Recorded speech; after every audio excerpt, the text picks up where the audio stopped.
Hello दोस्तों, welcome back to my YouTube channel. चलो बने सरकारी अफ़सर में मैं आप सभी का बहुत-बहुत स्वागत करती हूँ। दोस्तों, आज की वीडियो आप सबके लिए बहुत ज़्यादा हेल्पफुल है क्योंकि इस वीडियो में मैं एमपीपीएससी 2024 के लिए बहुत इम्पोर्टेंट टॉपिक लेकर आई हूँ। आज तक एमपीपीएससी में एमपी जीके के जो भी प्रीवियस ईयर के क्वेश्चन हैं, जो भी पीएससी में आए हुए क्वेश्चन हैं, मैं उन क्वेश्चंस को इस वीडियो में डिस्कस करूँगी। आई होप ये वीडियो आप सबके लिए बहुत ज़्यादा यूज़फुल होगी और आपको ये पता चलेगा कि हम कितने सारे हमारे क्वेश्चन रिपीट हो जाते हैं। तो दोस्तों चलिए बिना टाइम वेस्ट किए हम आज की वीडियो स्टार्ट करेंगे। लेकिन उससे पहले अगर आपने चैनल को सब्सक्राइब नहीं किया है तो प्लीज़ चैनल को सब्सक्राइब करें एंड वीडियो को लाइक करें और शेयर करें जिससे ज़्यादा से ज़्यादा लोगों तक ये वीडियो पहुंच पाए। माँ सरस्वती को प्रणाम करते हुए चलिए हम आज की वीडियो स्टार्ट करते हैं। हमारा पहला क्वेश्चन है, मलाज खंड निम्नलिखित में से किस खनिज के लिए प्रसिद्ध है? तो हमारा एक सेकंड में इसके आपके लिए पेन ले लूँ हाईलाइट करने के लिए जिससे आप लोगों को अच्छे से समझ में आए।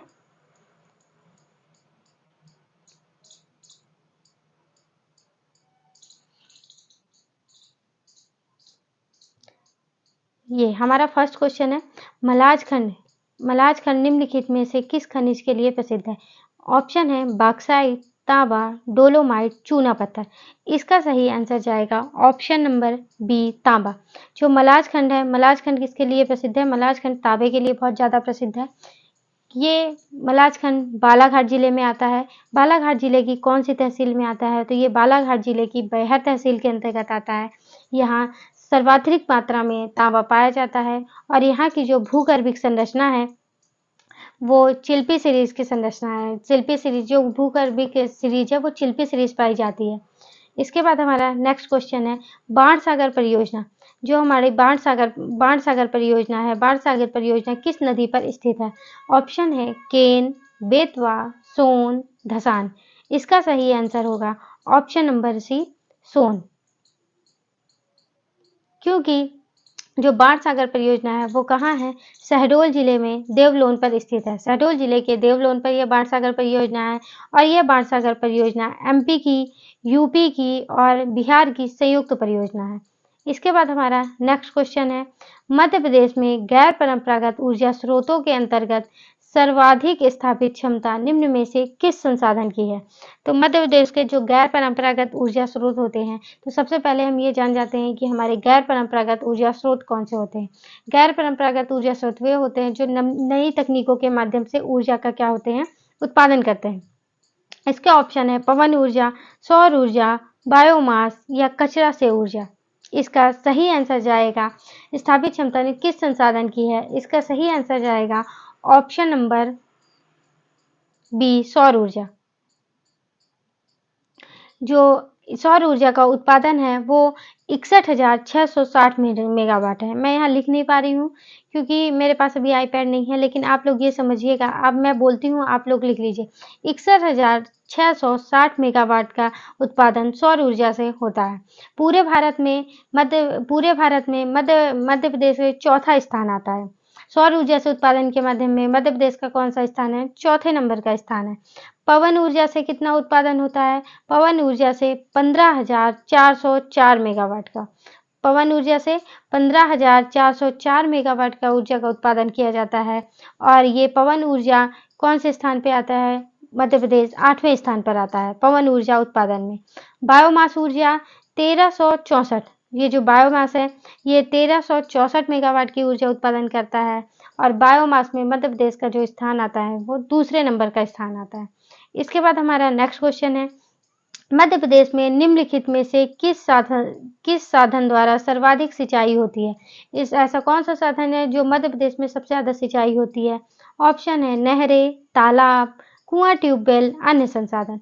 इसका सही ऑप्शन जाएगा ऑप्शन नंबर सी कुआं और ट्यूबवेल। मध्य प्रदेश में सबसे ज़्यादा सिंचाई कुआं और ट्यूबवेल के माध्यम से होती है। लगभग 60 से 70% तक जो सिंचाई होती है वो कुएं एवं ट्यूबवेल से होती है। और कहाँ-कहाँ होती है? मालवा में, बुंदेलखंड में, नर्मदा, सोन घाटी में सबसे ज़्यादा कुआं और ट्यूबवेल से सिंचाई होती है। अब इसके बाद आता है तालाब। तालाब से सिंचाई सबसे ज़्यादा कहाँ होती है? तो तालाब से सिंचाई जो होती है वो आपके बालाघाट जिले में सबसे ज़्यादा तालाबों से सिंचाई होती है। इसके बाद हमारा नेक्स्ट क्वेश्चन है, Vindhyachal super thermal power station निम्नलिखित में से किस जिले में स्थापित है? ऑप्शन है शहडोल, बैतूल, उमरिया, सिंगरौली। इसका सही ऑप्शन होगा ऑप्शन नंबर डी, सिंगरौली। यहाँ कितना उत्पादन किया जाता है? 4760 मेगावाट का उत्पादन किया जाता है। 4760 मेगावाट का उत्पादन किया जाता है। किसके सहयोग से? रूस के सहयोग से। इसके बाद हमारा नेक्स्ट क्वेश्चन है, निम्नलिखित में से कौन सा लोक नृत्य निवाड़ी लोक नृत्य से संबंधित नहीं है? इनमें से कौन सा ऐसा लोक नृत्य है जो निवाड़ी लोक नृत्य से संबंधित नहीं है? ऑप्शन है गणगौर, राई, काठी या फिफरिया। इसका सही आंसर होगा ऑप्शन नंबर बी, राई। ये जो राई है ये लोक नृत्य से, निमाड़ी लोक नृत्य से संबंधित नहीं है। राई कहाँ का लोक नृत्य है? राई बुंदेलखंड का लोक नृत्य है। ये हमारा कहाँ का है? यह हमारा बुंदेलखंड का लोक नृत्य है। और ये कब किया जाता है? विवाह या कोई भी शुभ अवसर होते हैं तब राई नृत्य किया जाता है। कौन सी जनजाति करती है? भेड़िया जनजाति द्वारा किया जाता है। मृदंग वाद्य यंत्र का इसमें प्रयोग किया जाता है। ऐसा भी क्वेश्चन आता है कौन सा वाद्य यंत्र का प्रयोग किया जाता है? तो आपको याद रखना है मृदंग वाद्य यंत्र वाद्य यंत्र का प्रयोग किया जाता है। भेड़िया जनजाति के द्वारा ये किया जाता है और यह मध्य प्रदेश का राजकीय लोक नृत्य है। कहाँ का है? बुंदेलखंड का है और मध्य प्रदेश का राजकीय लोक नृत्य है। इसके बाद हमारा नेक्स्ट क्वेश्चन है 7 नंबर का। इसमें है निम्नलिखित में से कौन सा मालवा का प्रसिद्ध लोक नाट्य है? क्या क्वेश्चन पूछा है? मालवा का प्रसिद्ध लोक नाट्य कौन सा है? ऑप्शन है Hingola, option B छाहूर, option C मनसुखा और ऑप्शन डी है माच। इसका सही आंसर होगा ऑप्शन नंबर डी, माच। माच जो है वो मालवा अंचल का प्रमुख लोक नाट्य है। आपको याद रखना है माँ से मालवा, माँ से माच। जो माच होता है ये मध्य प्रदेश का क्या है? यह मध्य प्रदेश एमपी का हमारे क्या है? एमपी का लोक नाट्य है। और इसके बाद यह यहाँ ये किस उसमें किया जाता है? तो ये मालवी लोक जीवन पर आधारित होता है और इसके प्रमुख कलाकार हैं सिद्धेश्वर सेन और ओम प्रकाश शर्मा। दो इसके प्रमुख कलाकार हैं, एक सिद्धेश्वर सेन है और एक ओम प्रकाश शर्मा इसके प्रमुख कलाकार हैं। इसके बाद हमारा नेक्स्ट क्वेश्चन आता है, बघेलखंड का प्राचीन नाम है। हमें याद रखना है बघेलखंड का प्राचीन नाम क्या है? करुष, महिष्मती, तीरभुक्ति, सुक्तिमती। तो बघेलखंड का जो प्राचीन नाम है इसका सही आंसर होगा option number A, Karusha. Karusha जो है वो बघेलखंड का प्राचीन नाम है। महिष्मती किसका प्राचीन नाम है? तो महिष्मती महेश्वर का प्राचीन नाम है। और सुक्तिमती किसका है? तो सुक्तिमती बुंदेलखंड का है। सुक्तिमती किसका है? बुंदेलखंड का है। महिष्मती किसका है? महेश्वर का। इसके बाद हमारा नेक्स्ट क्वेश्चन आता है, प्रसिद्ध चंदेल सेना नायक आल्हा एवं उदल ने किस शासक के विरुद्ध लड़ते हुए अपने प्राणों की आहुति दी थी? तो ये जो हमारे आल्हा और उदल हैं तो किस शासक के विरुद्ध इन्होंने लड़ते हुए अपने प्राणों का बलिदान दे दिया था? इसके ऑप्शन है, ऑप्शन नंबर ए है अजयराज, ऑप्शन बी है Arnoraj, option C Sindhuraj, option D Prithviraj Chauhan. इसका सही आंसर जाएगा ऑप्शन नंबर डी के साथ पृथ्वीराज चौहान।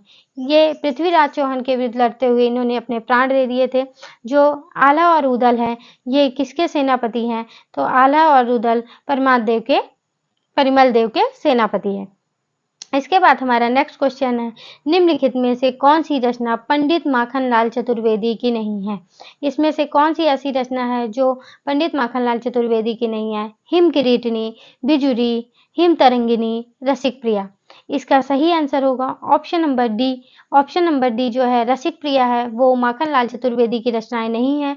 आपको ये 3 रचनाएं इसी के साथ साथ क्वेश्चन के साथ ही याद रखनी है। जो हिम करेटनी है, बिजुरी है और हिम तरंगी है ये माखनलाल चतुर्वेदी की रचनाएं हैं। जबकि जो रसिक प्रिया है वो केशव दास की रचना है। ये क्वेश्चन भी आया हुआ है रसिक प्रिया किसकी रचना है? तो आपको याद रखना है रसिक प्रिया केशव दास की है। जो हमारा प्रिय होता है वो जैसे ऐसा इसको आप इस तरह से याद रख सकते हैं, रसिक प्रिया जो हमारा प्रिय है काश वो हमारे पास होता। तो आपको याद रहेगा रसिक प्रिया किसकी रचना है? केशव दास की रचना है। और केशव दास को क्या कहा जाता है? केशव दास को हम कठिन काव्य का प्रेत कहते हैं।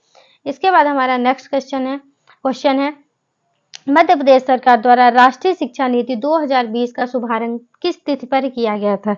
राष्ट्रीय शिक्षा नीति 2020 का शुभारंभ ऑप्शन है 16 अगस्त 2021, 26 अगस्त 2021, 28 अगस्त 2021 और 30 अगस्त 2021।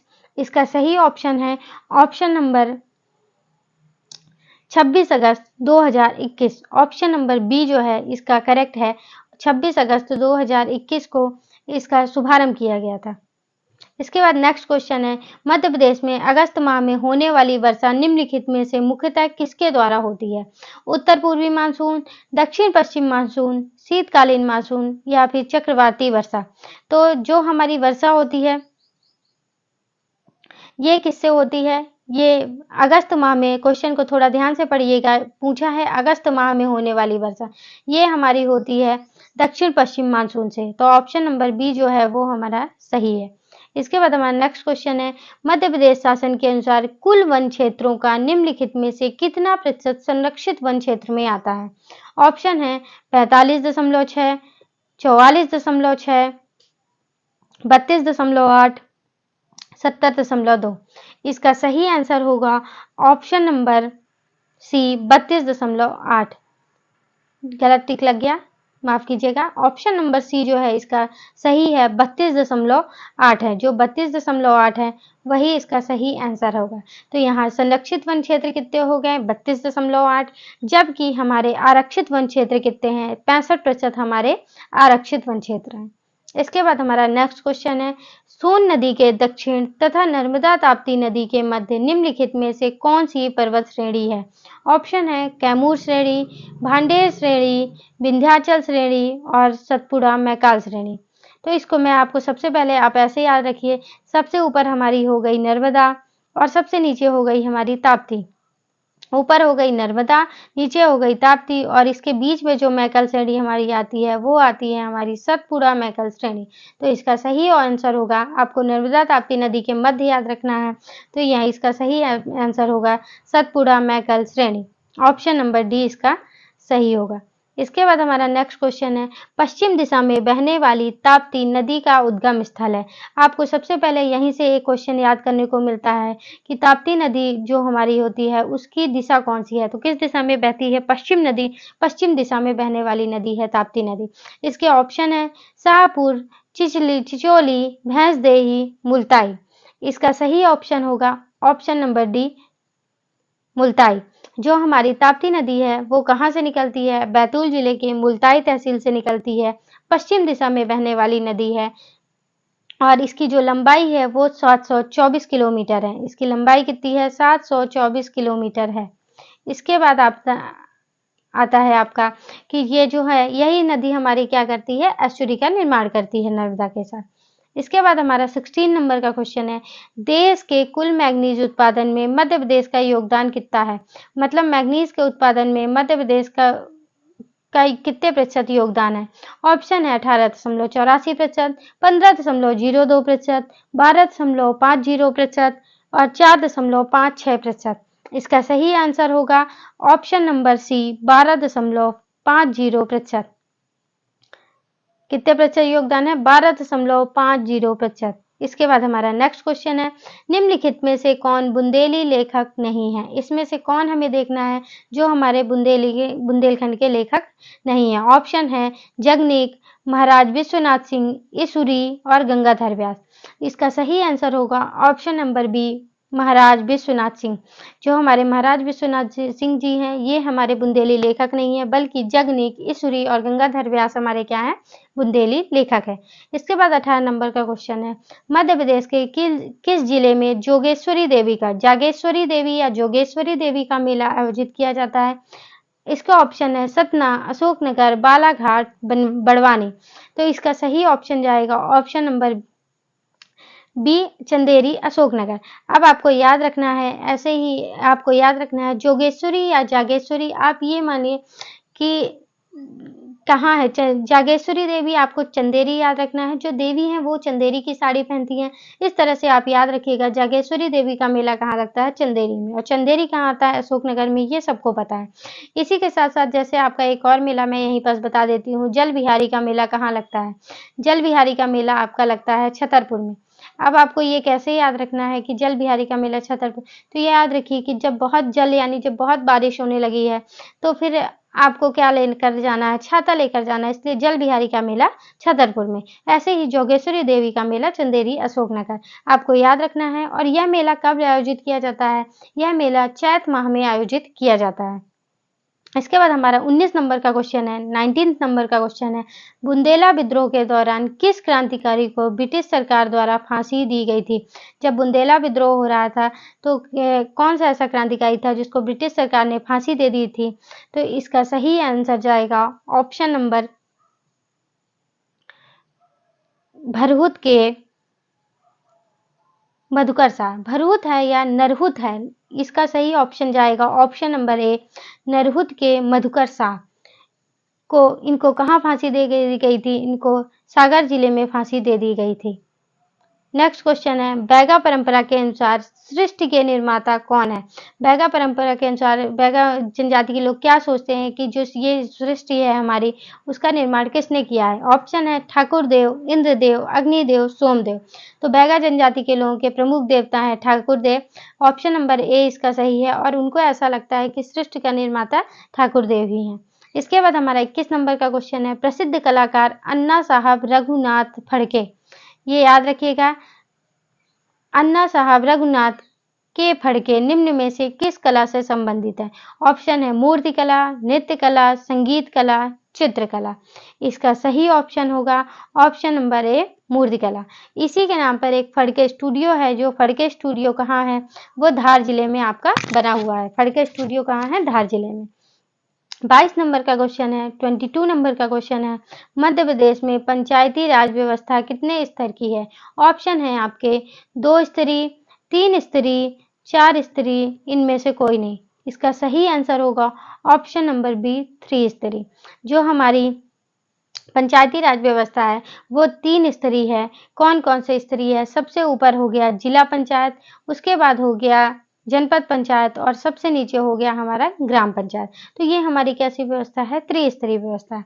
इसके बाद आता है वन स्टॉप सेंटर सखी योजना संबंधित है।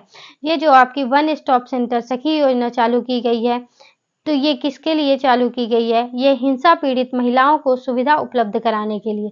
जो घरेलू हिंसा या किसी भी हिंसा से पीड़ित महिलाएं हैं, उनको सुविधा उपलब्ध कराने के लिए वन स्टॉप सेंटर या सखी योजना चालू की गई है। इसके बाद 24 नंबर का क्वेश्चन है, मध्य प्रदेश का सबसे कम जनसंख्या वाला जिला है? ऑप्शन है झाबुआ, मंडला, डिंडोरी, सीधी। इसका सही आंसर जाएगा ऑप्शन नंबर सी, डिंडोरी। जो सबसे कम जनसंख्या घनत्व कहाँ है? डिंडोरी जिले में। 1 किलोमीटर पर यहाँ कितने लोग रहते हैं? 1 किलोमीटर पर यहाँ 94 लोग रहते हैं। और जबकि सर्वाधिक जनसंख्या घनत्व कहाँ है? सर्वाधिक जनसंख्या घनत्व है भोपाल में। यहाँ कितने लोग रहते हैं? 1 किलोमीटर पर 855 लोग रहते हैं। इसके बाद हमारा नेक्स्ट क्वेश्चन है, मध्य प्रदेश में निम्नलिखित जिलों को लिंगानुपात के अनुसार घटते क्रम में व्यवस्थित कीजिए तथा दिए गए कूट से सही उत्तर चुनिए। इसमें हमको इनका क्रम याद रखना है। कौन सा क्रम करना है? घटते क्रम में व्यवस्थित करना है। तो ऑप्शन है मंडला, डिंडोरी, अलीराजपुर, बालाघाट। तो इसका सही आंसर होगा 25 नंबर का ऑप्शन नंबर बी, 4 3 1 4 3 2 1 4 3 1 2। इसका जो सही आंसर होगा ऑप्शन नंबर बी होगा। ऑप्शन नंबर बी इसका सही आंसर है। इसमें है जैसे कितनी है लिंगानुपात के अनुसार घटते क्रम में रखना है, तो मंडला का सबसे पहले हम आते हैं बालाघाट में। बालाघाट का लिंगानुपात कितना है? बालाघाट का लिंगानुपात है 1021। अलीराजपुर का है 1011। डिंडोरी का कितना लिंगानुपात है? 1002 है। और इसके बाद मंडला का 1008 है। इसके बाद हमारा नेक्स्ट क्वेश्चन है 26 नंबर का, मध्य प्रदेश सरकार द्वारा लाडली लक्ष्मी योजना कब प्रारंभ की गई थी? ये लाडली लक्ष्मी योजना किसने प्रारंभ की है? लाडली लक्ष्मी योजना का प्रारंभ मध्य प्रदेश सरकार ने किया है। ऑप्शन है 1 अप्रैल 2006, 1 अप्रैल 2007, 1 अप्रैल 2008 और 1 जुलाई 2006। तो इस क्वेश्चन का सही आंसर होगा 1 अप्रैल 2007। ऑप्शन नंबर बी क्या है इसका सही है। लाडली लक्ष्मी योजना कब चालू की गई है? 1 अप्रैल 2007 को। इसके बाद हमारा 27 नंबर का क्वेश्चन है, मध्य प्रदेश में मुख्यमंत्री महिला सशक्तिकरण योजना कब आरंभ की गई है? अप्रैल 2012, जुलाई 2012, सितंबर 2013, नवंबर 2013। इसका सही आंसर होगा सितंबर 2013। ऑप्शन नंबर सी क्या है इसका करेक्ट है। 28 नंबर का क्वेश्चन है, मध्य प्रदेश के वर्तमान राज्यपाल श्री मंगू भाई छगनलाल पटेल ने किस तिथि से पदभार संभाला है? इसका सही ऑप्शन है 8 जुलाई 2021। ये उस टाइम पे आया हुआ क्वेश्चन है, तो ये याद रखना है कि आपको उन्होंने कब संभाला था, 8 जुलाई 2021 को। ऐसे ही आपको याद रखना है कि अभी जो हमारे राज्यपाल हैं, उन्होंने कब से अपना पदभार संभाला है। ये आप मुझे कमेंट करके बताइएगा। इसके बाद हमारा 29 क्वेश्चन है, ज्योतिर्लिंग ममलेश्वर किस प्रसिद्ध स्थान में स्थित है? तो ममलेश्वर कहाँ है? इसका ऑप्शन है मंदसौर, ओमकारेश्वर, कपिलधारा, उज्जैन। उज्जैन में कौन है? हमारे महाकालेश्वर जी हैं। और ये ममलेश्वर कहाँ है? ममलेश्वर है ओमकारेश्वर में। Option number B Omkareshwar. Omkareshwar कहाँ है? खंडवा जिले में है। कौन सी नदी के किनारे है? नर्मदा नदी के किनारे है। आपको याद रखना है कौन सी नदी किनारे? नर्मदा नदी किनारे। इसके बाद हमारा 30 नंबर का क्वेश्चन है, मुख्यमंत्री कृषक उद्यमी योजना कब प्रारंभ की गई थी? तो 2018-19 से हमारी ये मुख्यमंत्री कृषक उद्यमी योजना का शुभारंभ किया गया था। ऑप्शन नंबर सी क्या है इसका सही है। 2018-19 से ये प्रारंभ की गई थी। आई होप दोस्तों ये वीडियो आपके लोगों के लिए यूजफुल रही होगी। इसके आगे के क्वेश्चन मैं नेक्स्ट वीडियो में अपलोड